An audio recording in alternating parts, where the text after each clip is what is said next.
नमस्ते दोस्तों, I hope आप सबकी प्रिपरेशन बहुत ही अच्छे से चल रही है और आप लोग अपने वर्क को रेगुलरली भी कर रहे हो, जैसे कि मुझे पता भी चल रहा है। अगर देखा गया तो आप अपने सेशंस को इंटरैक्टिव भी बना रहे हो, आप क्योंकि आपने टेलीग्राम पे मेरा जो ग्रुप है उसे ज्वाइन कर लिया है। वहाँ पे आप डिस्कशंस करते हो, वहाँ पे आप एमसीक्यूज सॉल्व करते हो। कोई भी अगर आपको डाउट आता है तो आप मुझे पूछते हो और मैं वहाँ पे पर्सनली आपके लिए अवेलेबल भी रहता हूँ। बट जो लोगों ने इसे ज्वाइन नहीं किया है वो लोग अभी डिस्क्रिप्शन में जाइए, डिस्क्रिप्शन में इस वीडियो में आपको इसकी लिंक मिलेगी और इसके लिंक को क्लिक कीजिए और इस ग्रुप को ज्वाइन कीजिए और अपने सेशन को इंटरैक्टिव बनाइए। टेलीग्राम के चैनल को भी आप मेरे ज्वाइन कर सकते हो, जहाँ पे आपको लेक्चर के पीडीएफ्स भी मिल जाते हैं। तो इसके लिए आपका भी लिंक आपको डिस्क्रिप्शन में मिलेगा।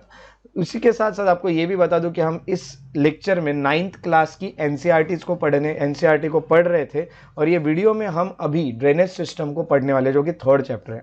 देखा गया तो अभी अगली जो एनसीईआरटी है उसमें कुछ कुछ चैप्टर्स बहुत बड़े, इसलिए एक साथ उनको कवर करने से आपको भी बहुत डिफिकल्टी जाती है सब कुछ याद रखने में। इसीलिए कुछ कुछ चैप्टर्स ऐसे जिन्हें हमें कुछ पार्ट्स में डिवाइड करके पढ़ने होते हैं। तो ड्रेनेज सिस्टम, ये जो आज का हमारा टॉपिक है, इसको हम कुछ पार्ट्स में डिवाइड करके आज हम स्टडी करेंगे। तो ड्रेनेज सिस्टम का पार्ट 1 आज के लेक्चर में हम पढ़ने वाले हैं। उसके अलावा मैं आपको इन बिटवीन द लेक्चर कुछ क्वेश्चंस पूछता और उसके आंसर भी आप करते हो, ये बहुत अच्छी बात है।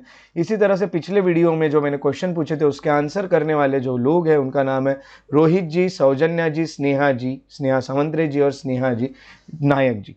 तो ये सब आपको देखने मिलते हैं। इन्होंने क्या क्या आंसर किए ये एक बार हम देख लेते हैं। इन लोगों ने जो हमें आंसर किए हैं वो है, सबसे पहले अगर देखा गया तो सौजन्या जी ने हमें ग्लेशियर और पासेस लिखे ग्रेट हिमालय में। उन्होंने नेम्स ऑफ स्टेट्स लिखे जहाँ पे हाईएस्ट पीक्स है, लोकेशन लिखी है जो इन ये जहाँ जहाँ सिचुएटेड है। बहुत अच्छी बात है, देखिए कितनी अच्छी अच्छी बातें सौजन्या जी ने हमारे साथ शेयर की। बहुत बहुत शुक्रिया सौजन्या जी। आप लोग जो देख रहे वीडियो वो इसे नोट डाउन करेंगे, जो इन्फॉर्मेशन इन्होंने आपको शेयर की है, इससे आपका काम और भी आसान हो जाता है। रोहित जी ने भी हमें कुछ इन्फॉर्मेशन शेयर की है, जैसे इंडस और ब्रह्मपुत्र रिवर का यहाँ पे देखा गया, इंडस का ओरिजिन, कंट्रीज और स्टेट्स के बारे में लिखा है। ब्रह्मपुत्र की भी वही सब चीज़ें उन्होंने लिखी हुई है। रीजनल नेम्स और हिमालय, जो नेम्स ऑफ हिमालयज उन्होंने लिखे है, देखिए बहुत अच्छी अच्छी इन्फॉर्मेशन आपको मिली है। ग्लेशियर्स के नाम और पासेस कहाँ पे है वो लिखे हैं। देखा गया तो उन्होंने नेम्स ऑफ स्टेट्स लिखे जहाँ पे हाईएस्ट पीक लोकेटेड है, कितनी अच्छी अच्छी इन्फॉर्मेशन और मिली। और लोकेशन देखिए मसूरी, नैनीताल, रानीखेत के, वो भी उन्होंने आपको बताई है। तो ये जो इन्फॉर्मेशन रोहित जी ने दी है वो भी बहुत ज़्यादा इंपॉर्टेंट है। आप लोगों को ये इन्फॉर्मेशन आपको अपने नोट्स में नोट डाउन करके रखनी है और आपका इससे भी काफ़ी टाइम बचता है। स्नेहा जी ने हमें जो इन्फॉर्मेशन दी है वो है इंडस रिवर ओरिजिनेट कहाँ से होती है, ये अगर देखा गया तो वो। उसके अलावा ब्रह्मपुत्र ओरिजिनेट कहाँ से होती है ये लिखा है। ग्लेशियर जो है ग्रेट हिमालय में वो लिखे उन्होंने। उसके अलावा हाईएस्ट पीक जो है हिमालय के वो लिखे हैं और मसूरी, नैनीताल और रानीखेत की लोकेशन भी उन्होंने लिखी है। तो बहुत बहुत शुक्रिया स्नेहा जी, बहुत बहुत शुक्रिया रोहित जी, जो आपने हमें इतनी अच्छी इन्फॉर्मेशन प्रोवाइड की और स्नेहा जी ने हमें कुछ इन्फॉर्मेशन यहाँ पे प्रोवाइड की है। तो अगर देखा गया तो इन सब ने हमें बहुत ही अच्छी इन्फॉर्मेशन प्रोवाइड की है, जो आप नोट डाउन करेंगे। स्नेहा जी ने दी हुई इन्फॉर्मेशन, हम कहेंगे रोहित जी ने, सौजन्या जी ने दी हुई इन्फॉर्मेशन। तो बहुत बहुत शुक्रिया, इन सब का हम करेंगे। हमारा इन्होंने बहुत सारा टाइम भी बचाया है। तो आज का जो लेक्चर है उसको शुरू करने के पहले बता दूं कि आज का जो लेक्चर है उसमें हम 2 पार्ट्स में आज के टॉपिक को डिवाइड करने वाले हैं। तो ड्रेनेज सिस्टम इन इंडिया जो है उसको हम ड्रेनेज ऑफ इंडिया जो इसको हम 2 पार्ट में डिवाइड करते हैं। पहला अगर देखा गया तो वो होता है हिमालय और दूसरा जो है वो है पेनिनसुलर। तो पेनिनसुलर रिवर सिस्टम और हिमालयन रिवर सिस्टम, ऐसे 2 पार्ट इस टॉपिक में हमें देखने मिलते हैं। थोड़ा सा फैक्चुअल ज़्यादा होने के कारण हम एक साथ इन्हें नहीं पढ़ते।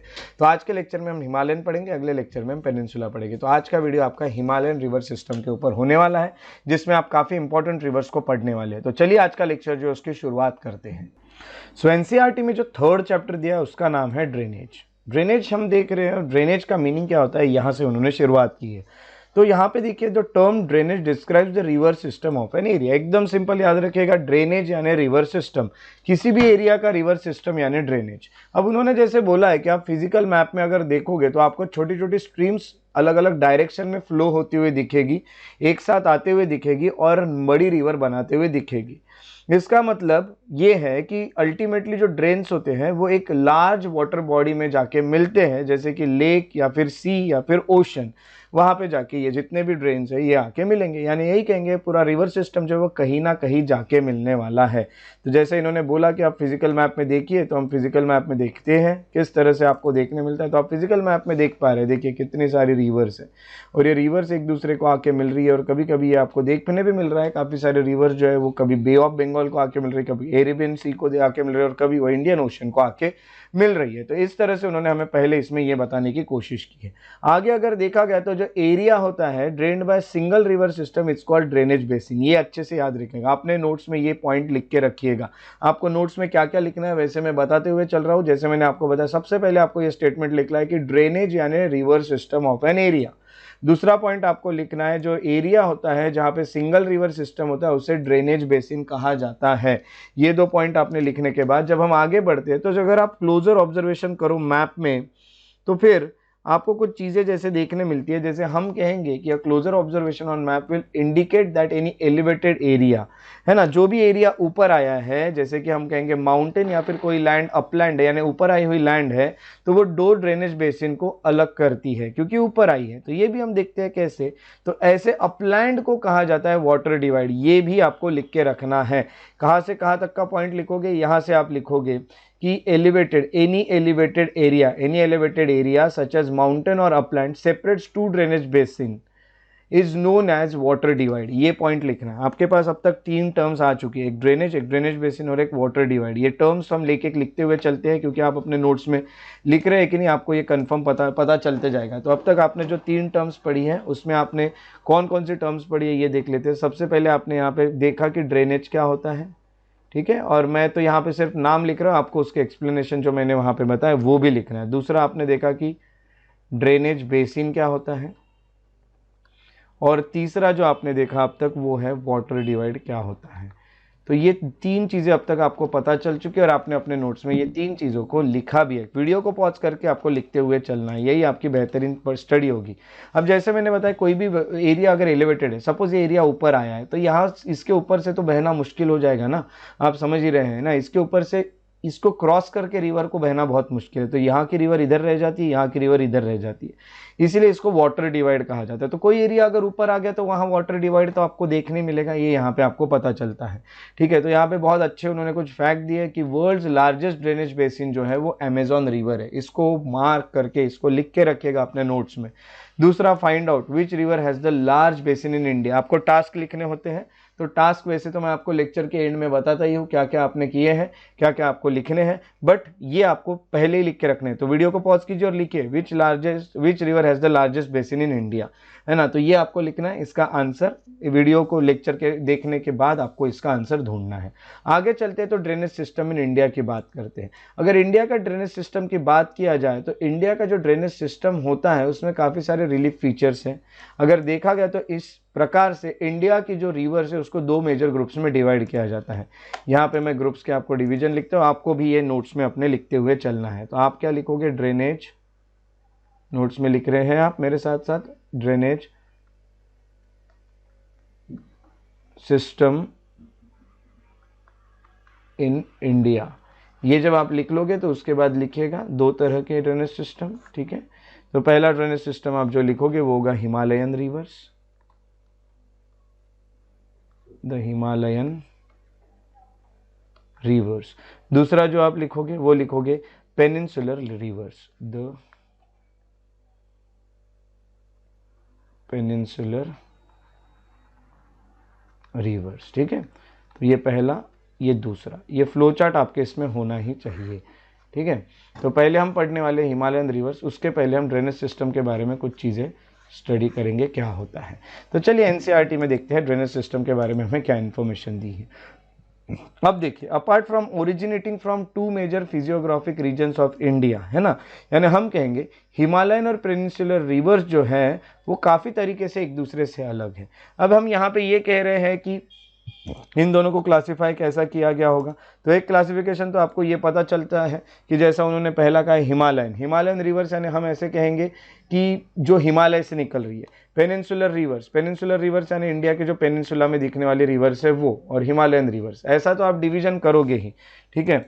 बट ये डिवीजन के अलावा मैं ये कहूँगा कि और भी काफ़ी सारी चीज़ें डिफरेंस है। ऐसा मैं यहाँ पे ले लूँ, पेनिनसुलर रिवर्स या फिर हम कहेंगे हिमालयन रिवर या फिर पेनिनसुलर रिवर, इस तरह से आपको देखने मिलता है। ऐसे डिवीजन तो आपने किए, बट काफ़ी सारी चीज़ों में अलग है। ज़्यादातर जो हिमालय की रिवर्स होती है वो पेरेनियल होती है। अगला कंसेप्ट आपको देखने मिल रहा है पेरेनियल। पेरेनियल क्या होता है ये लिखिएगा, पेरेनियल लिखेगा, उसके सामने लिखेगा it means that they have water through out the year. Perennial यानी वो नदियाँ जहाँ पे आपको पूरे साल भर पानी देखने मिलता है, ऐसी नदियाँ अगर आपके रीजन में होगी तो कमेंट सेक्शन में लिखिएगा आपके आमने सामने कितनी आपको आसपास पेरेनियल रिवर्स देखने मिलती है। तो अगला आपको जो कंसेप्ट देखने मिला वो है पेरेनियल। ये पूरे कंसेप्ट पे ही आपका ज्योग्राफी टिका हुआ है, याद रखिएगा, एक एक कंसेप्ट को अच्छे से याद रखते हुए चलिएगा। आगे हमको यही पता चल गया कि हिमालय जो उसमें ज़्यादातर रिवर्स ऐसी है जिसको 12 भी महीने पानी होता है, पूरे साल भर पानी होता है। तो ये जो रिवर्स होती है यहाँ पे पानी कहाँ से आता है? तो रेनफॉल सो तो आएगा, बट रेनफॉल तो पूरे साल भर चलेगा नहीं।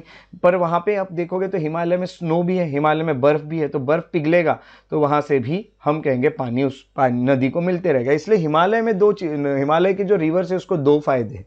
पहला फ़ायदा तो ये है कि बारिश से भी पानी मिलता है। दूसरा फ़ायदा ये है कि जब स्नो पिघलता है तभी उसको पानी मिलता है। तो हम कहेंगे दो मेजर हिमालयन रिवर्स का नाम है इंडस और ब्रह्मपुत्रा।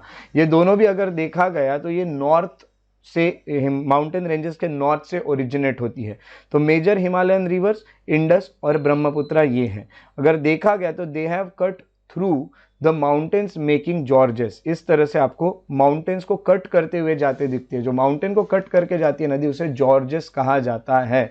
जॉर्जेस एक और कंसेप्ट लिखिएगा और जॉर्जेस के बारे में वो जो स्टेटमेंट है वो लिख लीजिएगा, है ना। ये पूरे कंसेप्ट आपके बुक में दिखने चाहिए मुझे, ठीक है। तो ये आपको बहुत ज़्यादा ज़रूरी है, ठीक है। तो जॉर्जेस भी आपने लिख लिया और आप अपना काम जो है वो बहुत अच्छे से कर रहे हैं, मुझे ये पता है।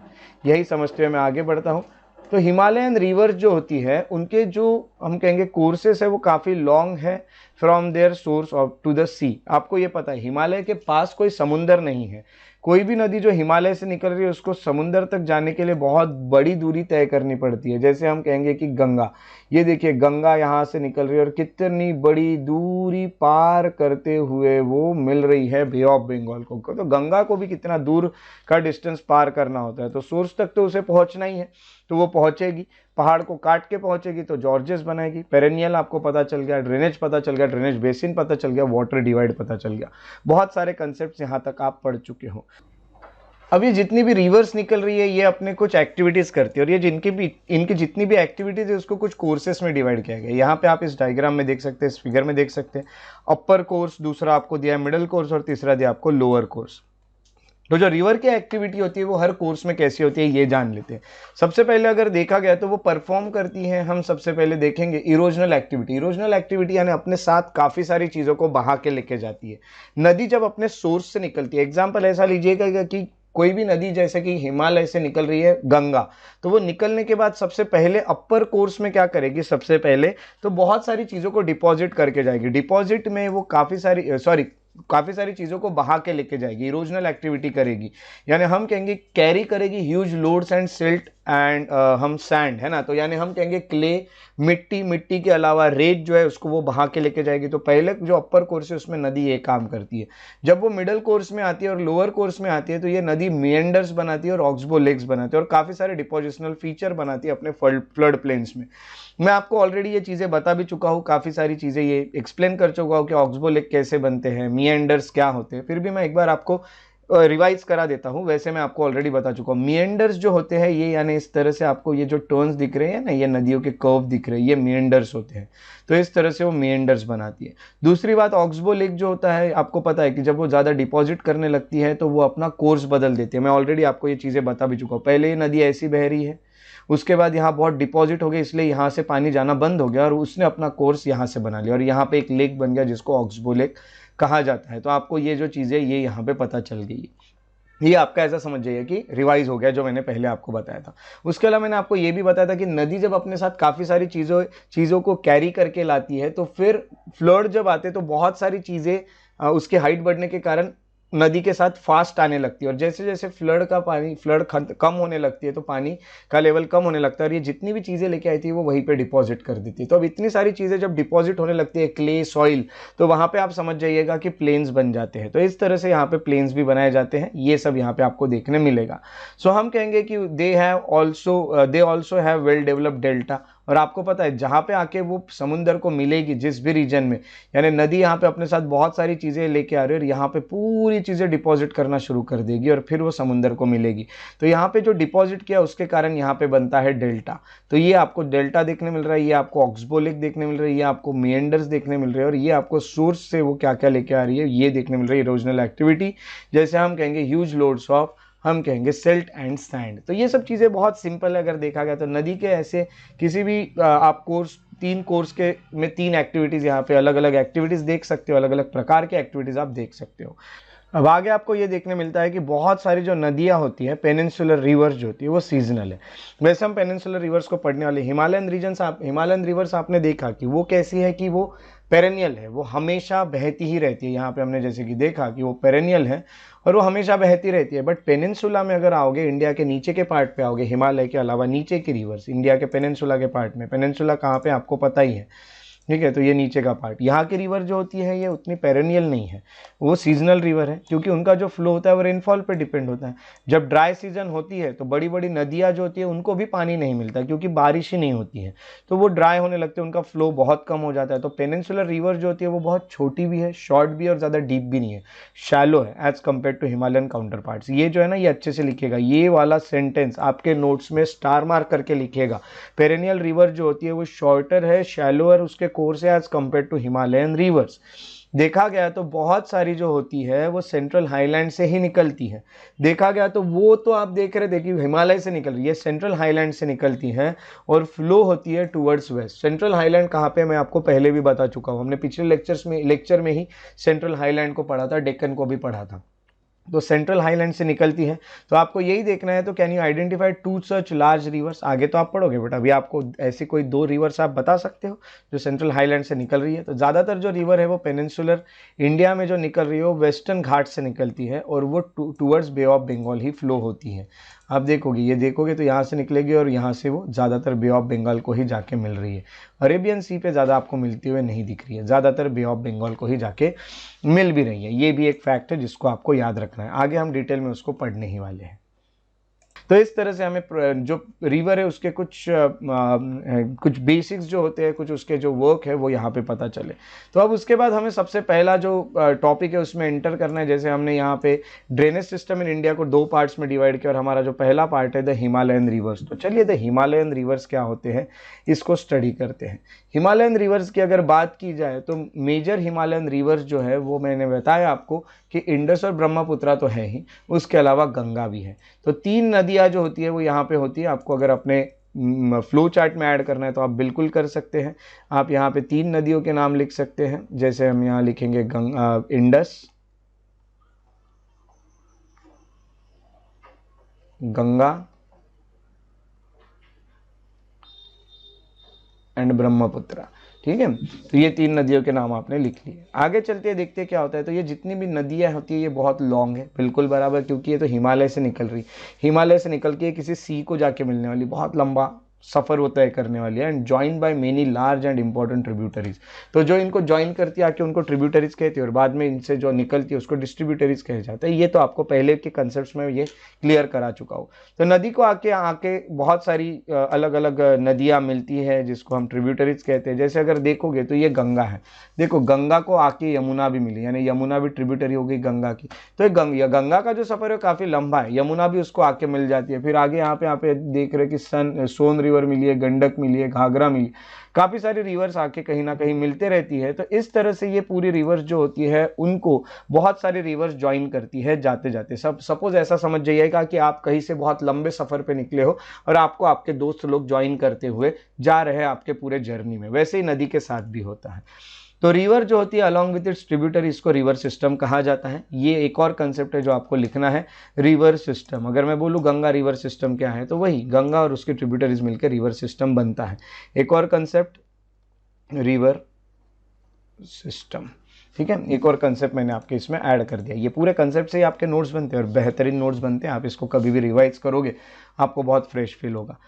अब 3 की जब हम बात करें तो सबसे पहले इंडस रिवर सिस्टम की बात की जाएगी। तो अभी हमने जैसे कि रिवर्स देखी है तो एक एक रिवर को देखना होगा, और आपके मैप बुक्स ओपन है, मुझे पता है मैप बुक्स अगर आपके बंद होगे तो इससे बुरा काम और कोई नहीं होगा आप जो कर रहे हो वो।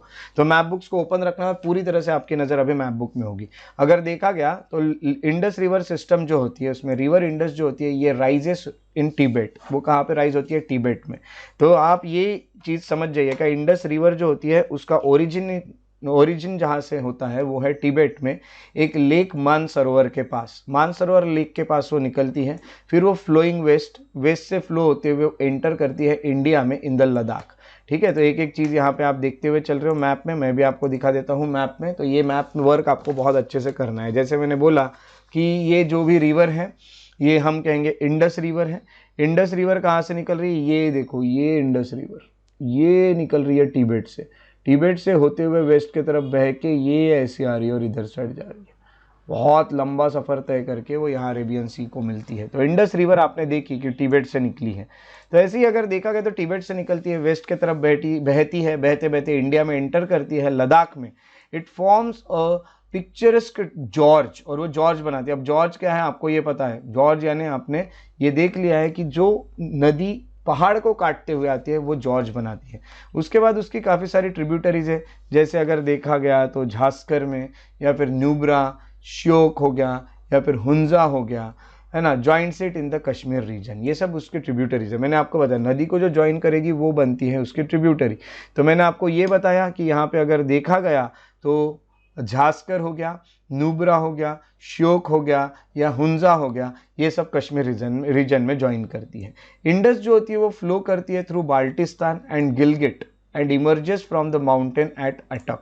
आपको कमेंट सेक्शन में बाल्टिस्तान कहाँ पे है ये लिखना है, दूसरा गिलगिट कहाँ पे ये लिखना है, और अटक कहाँ पे है ये लिखना है। तो इंडस रिवर बाल्टिस्तान से होते हुए, गिलगिट से होते हुए वो इमर्ज होती है माउंटेन्स में, एटॉक के माउंटेन्स पे वो इमर्ज हो जाती है। अगर देखा गया तो सतलज, ब्यास, रावी, चेनाब, झेलम ये भी उसको ज्वाइन करती है नियर मिठानकोट इन पाकिस्तान। तो मिठानकोट के पास ये लोग उसे ज्वाइन करते हैं। तो सतलज, ब्यास, रावी, चेनाब, झेलम ये सब उसे ज्वाइन करते हुए आपको दिख रहे हैं। तो ये उसकी ट्रिब्यूटरी बन जाती है। ये देखिए ये इंडस आई, उसको फिर यहाँ नीचे आप देखोगे तो झेलम यहाँ पे ज्वाइन कर गई। झेलम के अलावा चेनाब यहाँ से ज्वाइन कर रही है रिवर, रावी रिवर हो गई, सतलज रिवर हो गई, ये इंडस को सब मिलके ज्वाइन कर रही है और ये एक पूरा सिस्टम बना रही है। तो मैंने बताया ट्रिब्यूटरीज मिलके पूरा सिस्टम बन रहा है। तो इंडस रिवर सिस्टम यानी इंडस और उसके ट्रिब्यूटरीज, इसलिए यहाँ इंडस रिवर सिस्टम कहा गया है। एकदम सिंपल है। बियॉन्ड दिस इंडस जो होती है वो साउथवर्ड फ्लो होती है, आपको मैंने पहले भी बताया। अब वो कश्मीर से निकल रहे हैं, आप मैप में देख रहे हो कश्मीर, लद्दाख से पूरा ऐसे होते हुए वो कश्मीर से होते हुए वो आपको जाते हुए दिख रही है कहाँ पे? तो साउथवर्ड डायरेक्शन में, जहाँ से वो कराची से होते हुए अरेबियन सी को जाके मिलती है। मैं पहले भी आपको बता चुका हूँ, है ना। तो एक बार फिर से दिखा देता हूँ। ये देखिए ये इंडस जो है पूरी निकली और इस तरह से होते हुए वो अरेबियन सी को जाके मिल गई। इस तरह से इंडस रिवर सिस्टम जो होता है ये बहुत अलग सा है, अलग सा फ्लो मिल रहा है इंडस रिवर को। इंडस प्लेन जो होता है उसका स्लोप बहुत जेंटल है, यानी बहुत ज़्यादा स्टीप स्लोप नहीं है, स्लोप जेंटल है, तो उसकी स्पीड उतनी ज़्यादा नहीं होगी। तो हम कहेंगे with the total length of 2900 kilometre. सोचिए कितनी लंबा ये लेंथ है उसका, कितना लंबा सफ़र तय करके वो अरेबियन सी को मिल रही है। इंडस रिवर जो होती है वो one of the longest reverse of the world बन जाती है। तो मैं ये कहूँगा लॉन्गेस्ट रिवर नहीं but one of the longest river. तो लॉन्गेस्ट रिवर में से एक इंडस रिवर भी है जो 2900 किलोमीटर्स की रिवर है। Little over a third of the Indus basin is located in Ladakh, Jammu and Kashmir, Himachal Pradesh and Punjab and rest it is in Pakistan, है ना। तो देखोगे ओवर अ थर्ड हम कहेंगे ऑफ इंडस, हम यही कहेंगे कि वो आपको कहाँ देखने मिलेगा? वो आपको देखने मिलेगा इंडिया में, लद्दाख, जम्मू कश्मीर और कश्मीर, हिमाचल प्रदेश, पंजाब में, और बची हुई पाकिस्तान से होते हुए अरेबियन सी। ऐसा इंडस का सफ़र है। तो इंडस का सफ़र कैसा लगा आपको? बहुत अच्छा लगा होगा मुझे पता है। तो आपको ये सब चीज़ें अच्छे से याद रखनी है, मैप पे उसको याद रखते चलिएगा। तो पहला सिस्टम जो था इंडस रिवर सिस्टम, ये आपने पता कर लिया, ये आपने पढ़ लिया है। तो दूसरा जो रिवर सिस्टम है दैट इज़ गंगा, उसको पढ़ेंगे। उसके पहले आपको ये बता दूं कि according to the regulations of the Indus Water Treaty, ये भी आपको बता दूं कि इंडस वाटर को लेकर ट्रीटी साइन हुई थी इंडिया और पाकिस्तान के बीच में। उसमें यह कहा गया था कि इंडिया जो होता है वो सिर्फ 20% पानी ही यूज़ कर सकता है इंडस रिवर सिस्टम का। जितना भी हमारे पास आ रहा है, India can use only 20% of the total carried water carried by Indus river system. This water is use for irrigation in Punjab. तो ये जो 20% हमें यूज़ करने का मौका मिला है, उसमें हम पंजाब में, हरियाणा में, सदर्न और वेस्टर्न पार्ट्स ऑफ राजस्थान में उसे यूज़ कर रहे हैं। तो ये याद रखिएगा, अपने नोट्स में लिख के रखिएगा इंडस वाटर ट्रीटी। आपको वर्क है इंडस वाटर ट्रीटी के बारे में 5 सेंटेंसेस तो भी लिखना है ना। तो वो सब चीज़ें आपको लिखनी है। कौन से 5 स्टेटमेंट्स है ये आपको अच्छे से पता करना है। तो ये एक और आपका वर्क मैं आपको दे रहा हूँ इंडस वाटर ट्रीटी के बारे में लिखने का। आगे आते हैं Ganga river system. Ganga river system की अगर बात करें तो हेड वाटर जो है गंगा के, उसको भागीरथी कहा जाता है। Is fed by Gangotri glacier and join by the Alaknanda at Devprayag in Uttarakhand. तो ये याद रखिएगा। सबसे पहले जो गंगोत्री ग्लेशियर है वहाँ से गंगा का ओरिजिनेट होती है। गंगा जो ओरिजिनेट हो रही है वो भागीरथी नाम से होती है। भागीरथी नदी बहते हुए जाती है और आगे उसको अलकनंदा नदी जो होती है वो ज्वाइन करती है। जब उसको अलकनंदा ज्वाइन करती है तो अलकनंदा जहाँ उसको ज्वाइन करती है वो जगह है देवप्रयाग। देवप्रयाग उत्तराखंड में है और वहाँ पे ये 2 नदियाँ बन के बनती है गंगा। एट हरिद्वार अगर देखा गया तो गंगा इमर्ज होती है from the mountain and on to the plains, है ना। माउंटेन से निकलती है और प्लेन्स तक वो पहुँचती है। तो इस तरह से आपको देखने मिलता है देवप्रयाग में। अगर देखा गया तो फिर से मैं बता दूं, गंगा निकलेगी भागीरथी नदी से नाम से। कहाँ से? तो गंगोत्री ग्लेशियर। गंगोत्री ग्लेशियर कहाँ पे है? तो उत्तराखंड में है। भागीरथी को ज्वाइन करेगी अलकनंदा। कहाँ पे ज्वाइन करेगी? तो देवप्रयाग में। और दोनों मिलके क्या बनेगी? गंगा बनेगी। एट हरिद्वार गंगा जो होती है वो इमर्ज होती है from mountains on to the plains, और वो प्लेन्स की तरफ बहती है आगे जाके। ठीक है, तो यहाँ पे आप देख रहे 2 नदियाँ निकली है, ये और यहाँ से निकली है गंगा, और ये गंगा अपना पूरा सफ़र तय कर रही है। तो गंगा का सफ़र भी काफ़ी लंबा सफ़र है, ये आपको देखने मिल रहा है। तो इस तरह से आपको ये चीज़ें देखने मिलेगी। अब जब हम आगे बढ़ते हैं तो आगे हमें और भी चीज़ें देखने मिलती हैं। आगे जो हम देखने वाले हैं वो है कि गंगा के और भी बारे में कुछ फैक्ट्स। गंगा के बारे में तो बहुत सारे फैक्ट्स रहेंगे। ये देखिए, ऐसी मिलती है 2 नदियाँ। ये है भागीरथी और अलकनंदा, देवप्रयाग नाम की जगह वहाँ पे आके मिलती है, और ये बन गई गंगा। एक यहाँ से आई, एक यहाँ से आई, और ये गंगा बहते हुए आगे निकल गई। गंगा जो होती है join by many tributaries from Himalayas. Few of them are major river, जैसे कि यमुना भी एक ट्रिब्यूटरी है, क्योंकि यमुना भी आके गंगा को मिलती है। घाघरा नदी भी आके गंगा को मिलती है। गंडक भी आके मिलती है और कोसी भी आके मिलती है। जैसे मैं आपको मैप में दिखा चुका हूँ, फिर से एक बार दिखाता हूँ अच्छे से। ये पूरा रिवर सिस्टम ऐसा पढ़िएगा कि याद हो जाए। ये देखिए, यमुना आके मिल गई गंगा को। गंगा को आने के बाद यहाँ पे गंडक मिल गई, घाघरा मिल गई, कोसी मिल गई। ये सब नदियाँ गंगा को मिलती जा रही है। तो आप यही कहोगे कि गंगा को बहुत सारी ट्रिब्यूटरीज आके मिल रही है, नदियाँ आके मिल रही है, इसलिए इनके ट्रिब्यूटरीज के साथ जो सिस्टम कहलाता है वो गंगा रिवर सिस्टम है। तो आपको यहाँ पे गंगा रिवर सिस्टम की ट्रिब्यूटरीज पता चल गई। आगे बढ़ते और देखते और क्या दिया है। रिवर यमुना जो होती है वो यमुनोत्री ग्लेशियर से निकलती है। तो यमुनोत्री ग्लेशियर जो है ये हिमालय में है, ठीक है। वो यमुनोत्री ग्लेशियर से निकलेगी और it flows parallel to Ganga. आप मैप में देख रहे हो अपने, और मैं आपको भी मैप में दिखाते ही चल रहा हूँ। ये देखिए, यमुना और गंगा पैरेलली बहते हुए आ रही है, और फिर यमुना आके गंगा को मिल जाती है। ये भी आपको इस मैप में देखने मिल रहा है। And as the right bank tributary meets Ganga at Allahabad. तो कहाँ आके मिलेगी? इलाहाबाद में आके मिलेगी। तो घाघरा और गंडक होती है, और कोसी जो होती है ये नेपाल हिमालय से निकलती है। ठीक है, मैप में देखेंगे नेपाल हिमालय से आपको देखने मिल रही है। देखिए, नेपाल से निकल रही है घाघरा, नेपाल से निकल रही है गंडक, नेपाल से निकल रही है कोसी, और ये पूरी आके मिल रही है किसको? तो गंगा को। और they are the rivers which flood parts of the northern plains every year. हर साल बाढ़ आती है, ये ऐसी नदियां हैं। इस कारण बहुत ज़्यादा डैमेज हो जाता है, लाइफ भी बहुत ज़्यादा डैमेज हो जाता है, लाइफ को भी, प्रॉपर्टी। और देखा गया तो बहुत सारी सॉइल भी लेके आती है, एग्रीकल्चर के यूज़ के लिए भी वो बहुत अच्छी है। तो नुकसान भी करती है, फ़ायदा भी करती है, सब कुछ करती है ये नदियाँ। आगे अगर देखा गया तो मेन ट्रिब्यूटरीज जो होती है हम कहेंगे वो पेनिनसुलर अपलैंड से जो निकल के आती है वो है चंबल, बेटवा और सोन। यहाँ पे हम चंबल, बेटवा और सोन को भी देख लेते हैं। यहाँ पे आपको यहाँ देखने मिलेगा, देखिए अच्छे से अगर आप इन सब चीज़ों को देखोगे तो जो जो यहाँ पे आपको देखने मिलेगा वो आपको अच्छे से याद रखना है। ये देखिए, चंबल नदी है, ये पेनिनसुला, ये नीचे से आ रही है, ठीक है, नीचे से आके ऐसे मिल रही है ये, ठीक है। ये बेटवा है जो इस तरह से इसको मिल रही है आके।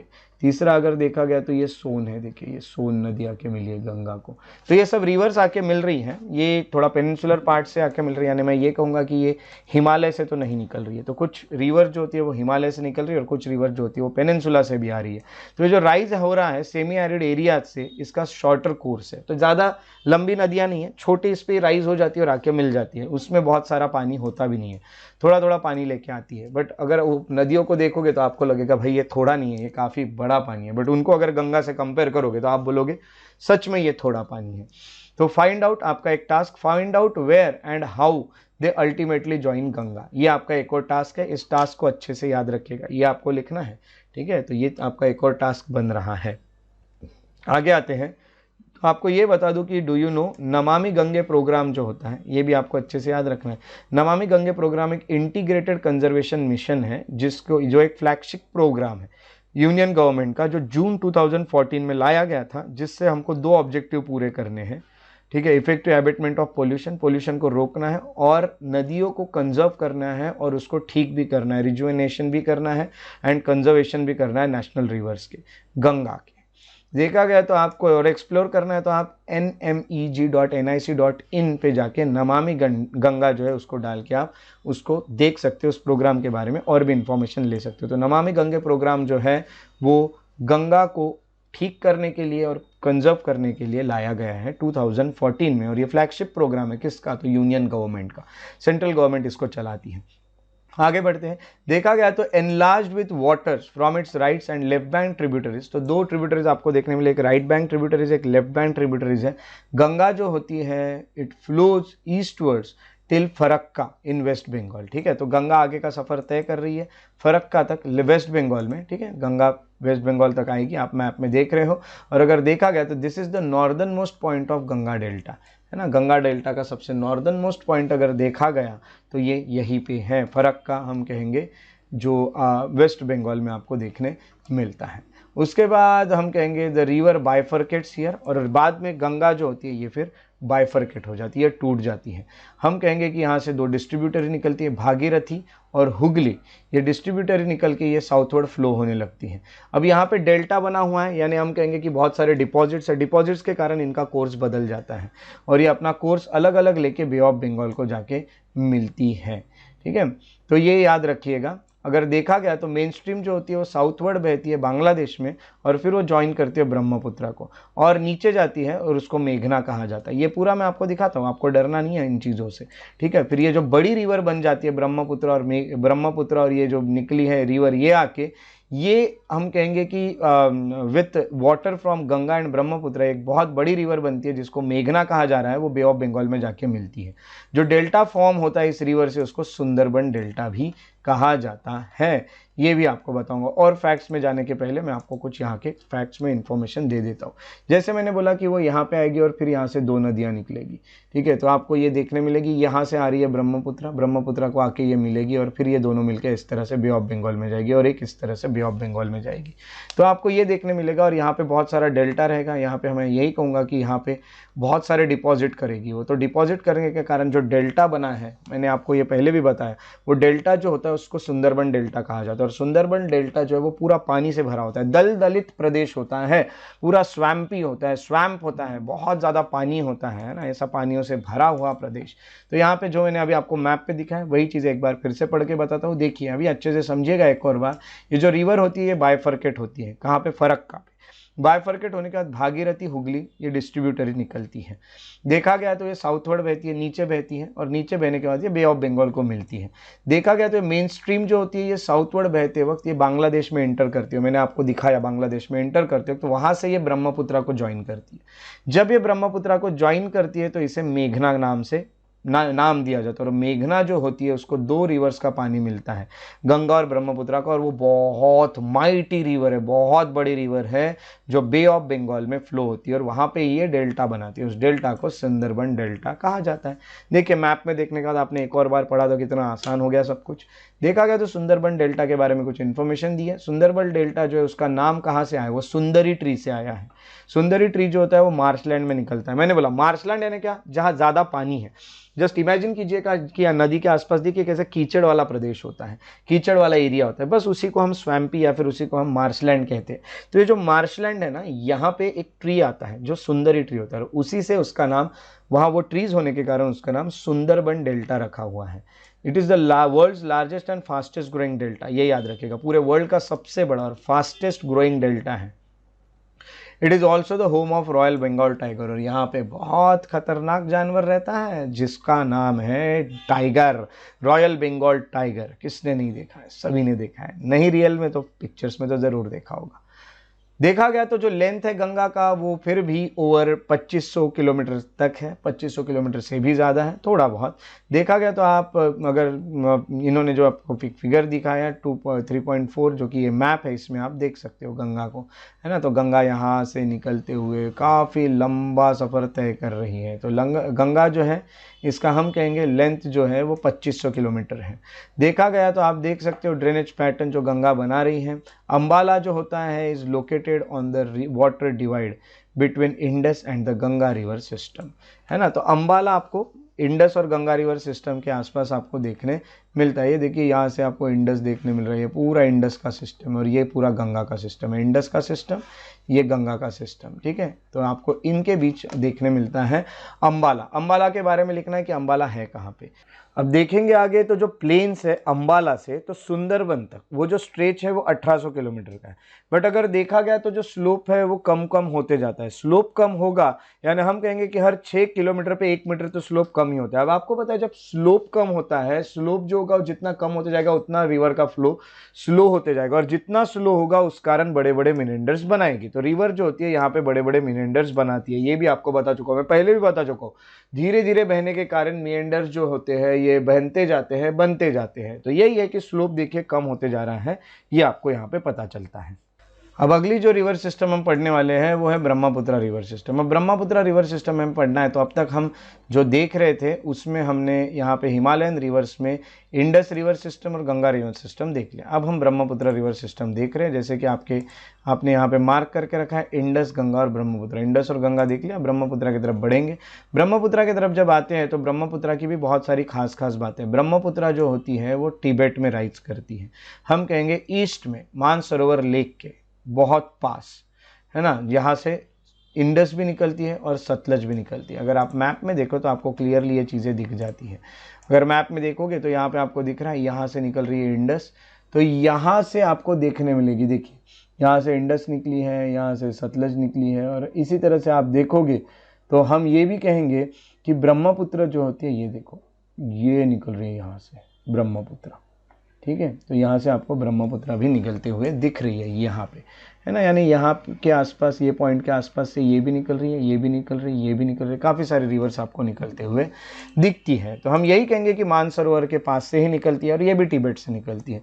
देखा गया तो ये थोड़ी लॉन्ग है, इंडस से भी ये लॉन्गर रिवर है।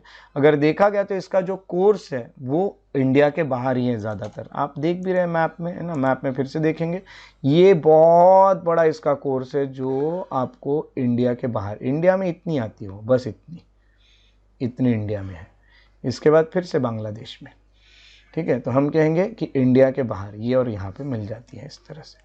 तो इंडिया में बहुत कम आपको देखने मिल रही है, ये फैक्ट है ब्रह्मपुत्र के बारे में। और अगर देखा गया तो ये ईस्टवर्ड बहती है, पैरेलल टू हिमालयज, हिमालयज के पैरेलल ही बह रही है। देखिए हिमालय जैसे है, हिमालय की बात करेंगे तो ये हिमालय है और हिमालय के पैरेलल में ये बह रही है, यानी हिमालय ये है पूरे, और हिमालय के पैरेलल में ही बहते हुए आती है ये river, Brahmaputra river.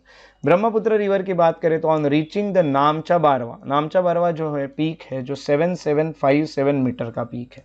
It takes U turn, वह एक यू टर्न ले लेती है और एंटर करती है इंडिया में अरुणाचल प्रदेश से, है ना, थ्रू अ जॉर्ज, वह मेरे पास पहाड़ को काट के आती है। तो यहाँ पे आप देख रहे फिर से ये आई ऐसे बहते बहते बहते बहते और यहाँ से वो अचानक से लेती है यू टर्न, और यू टर्न लेके वो एंटर करती है इंडिया में। तो यहाँ पे ले लिया उसने अचानक से यू टर्न नामचा बारवा के पास, है ना। तो ये बहुत खास एक पॉइंट है, कभी आपको चांस मिला तो बिल्कुल देखिएगा। Here it is called Dihang, वहाँ पे उसको दिहांग करता है, and it join by Dibang. Dihan, Dibang, Lohit और बाकी ट्रिब्यूटरीज भी ज्वाइन करते हैं और ये सब मिलके बनती है ब्रह्मपुत्र आसाम में आके, है ना। देखिए कितनी खास बात है, जितनी भी हम कहेंगे कि अब यहाँ तक की चीज़ें आपको यहाँ पे पता चला है कि किस तरह से ये काम कर रही हैं। तो ब्रह्मपुत्र रिवर सिस्टम में आपने देखा कि किस तरह से आके मिली है।